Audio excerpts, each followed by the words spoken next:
there's actually a lot to talk about. And it's not just the way we change our brew, but the way we want to change the coffee culture entirely. That I want to leave in a different video, but today I wanted to share a different thought process that will help you improve your brewing game. Now out there's a lot of different recipes that work really, really well, but only for certain coffees. So sometimes when you brew a new coffee and you use the same recipe that was working for the last one, it doesn't actually work out that well. Well, what I think is the problem is we don't actually understand what we are doing when we are brewing. And by understanding what we are doing, we can actually always figure out how to brew the best coffee. Now to start, I actually think coffee is like a problem that we're trying to solve. So it's like a mathematical equation that we're trying to figure out to solve our coffees. But nobody actually really looks at the problem itself. And the problem itself is the coffee. What we need to do is to first understand the problem we have. How much gases does it have? Is it a darker flavor? Is it a lighter flavor? How fast does it sink? How much floaters does it have? These are all things we need to quote unquote solve. And when we can solve them, that is how we get a really tasty coffee. So what I want you guys to do first is to figure out a standard brewing technique for yourself. Now this standard you need to be able to apply to every new coffee you get. And when you work with it, you always use the same coffee, and then you go and see how much gas is given off, how fast does it sink based on your standard, and then we can make the necessary adjustments to match the type of bean you have better. Now for me, I always have a standard, and then I always have a finish that looks like this. Now this finish is something I'm very proud of. What you want to have is you always want to have the granular in the middle, and then you want to have pasty sides, and the pasty edges shows that the water doesn't actually get to move through the paper filter as much, and the granular shows that you've actually let the water pass through very well. The problem is a lot of times I see people have very muddy finishes, and that is actually what happens when you have over extracted coffee at the top. And sometimes you might not actually be able to get to the bottom. So this is the standard I always look for when I finish my brew. So this is my solution.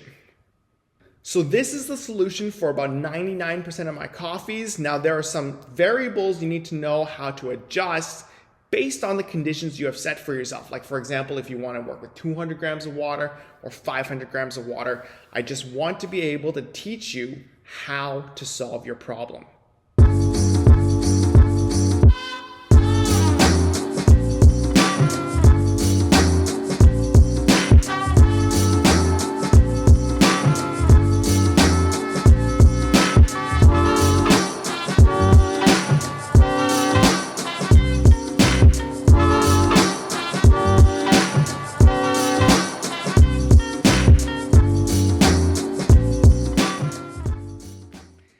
If you guys are new here, my name is Vincent and I'm the head roaster for Tails Coffee. And if you want to follow along my coffee journey, make sure to subscribe and hit that bell notification so you can get the latest updates on my newest techniques.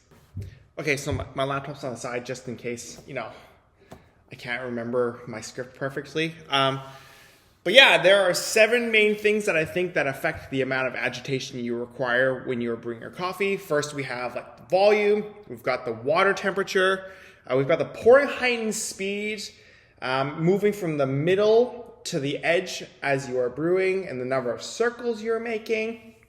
We've got where you pour and the number of pours you have. Oh, and then the type of spout you have. I'm not going to really talk much about the type of spout because I'll do a more in-depth video on that. But when it comes to volume, the bigger the batch, the less agitation you need to have, because the dripper itself has a maximum flow rate, and that determines the amount of time it takes for all the water to go out regardless. The coffee beans are a form of resistance. And so as it takes longer, the slower the flow rate. That's just how it goes.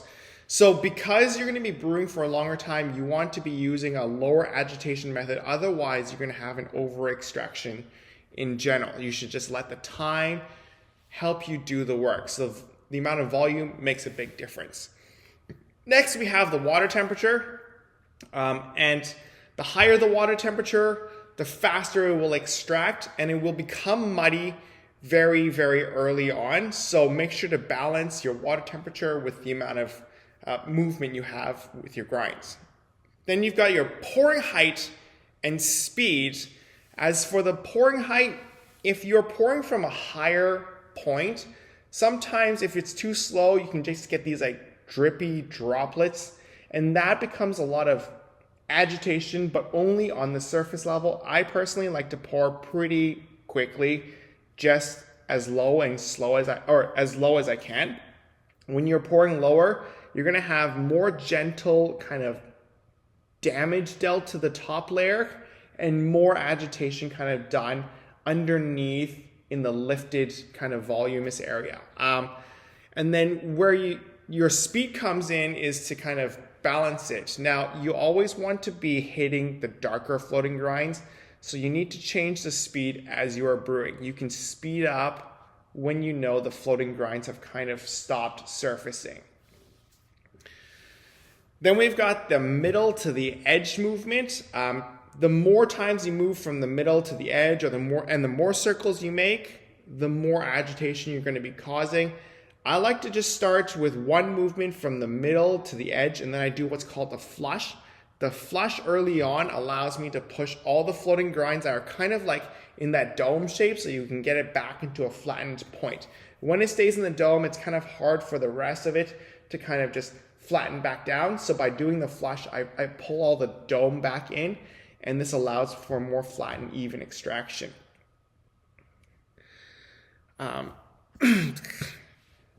Make sure you know where you are pouring. When you're pouring, you want to attack the floating grinds. Now, as for when the floating grinds come up, that's why when I move to the edges and I come back into the middle, I just wait in the middle until I think that the floating grinds have stopped coming up. You're going to be able to notice this after a couple of tries. And that's when I start to speed up and I just attack everything that has floated up. So where you pour actually makes a very big difference. And then of course, we've got the number of pours. If you guys have watched my videos before, I actually do not bloom. I think the more pours you have, the more agitation it causes.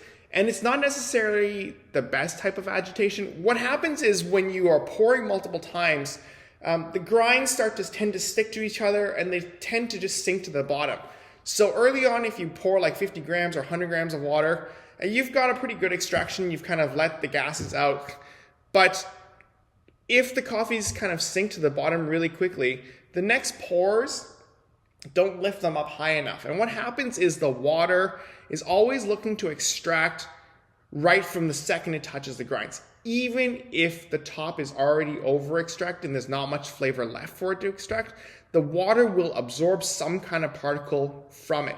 And so when it has absorbed some flavors from it or whatever it is, it has less ability to absorb any of the remaining flavors that might be good in the lower of the brew. So what you're going to end up with is having over-extracted coffee at the top of the bed and then under-extracted coffees at the bottom. So the reason I do the single pour is because I lift all the grounds up and then we do a full extraction where each particle gets maximum amount of time with the water particles, and we can have a very even extraction overall. So I know this video was kind of dry. There was not a lot of brewing. Actually, yeah, there was just no brewing at all. But I hope these ideas kind of help you guys improve your brewing. I think it's more about understanding how each and every variable affects the brew, and then how and what kind of stream you want to agitate properly. That's what allows us to solve the equation of your coffee. And that's how I always attack my coffees, to see what is the best way for me to fully extract it. Some coffees sink a little bit faster. I want to use less agitation because I want to have it lifted as long as possible. So that's kind of on an overview of how I attack all my coffees. In the subsequent videos, I will be talking more in depth about each and every one of the topics, including the type of the spout. But I hope this is kind of a good start. I want you guys to just really think about your brews and each part of it. look to see how different movements change the amount of extraction. And at the end of the day, you should just have fun with it. But I think it's only fun if you get a good coffee. So try to be aware of, overall how you're extracting your coffee and what the signs the coffees are telling you, and then just change your brewing method to match it.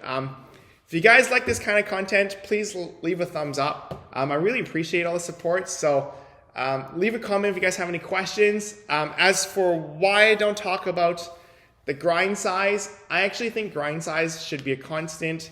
I'll talk about that for sure in the next video. I think that's the first thing I want to attack. I'm going to show you guys, or try to show you guys, why I keep a constant grind size.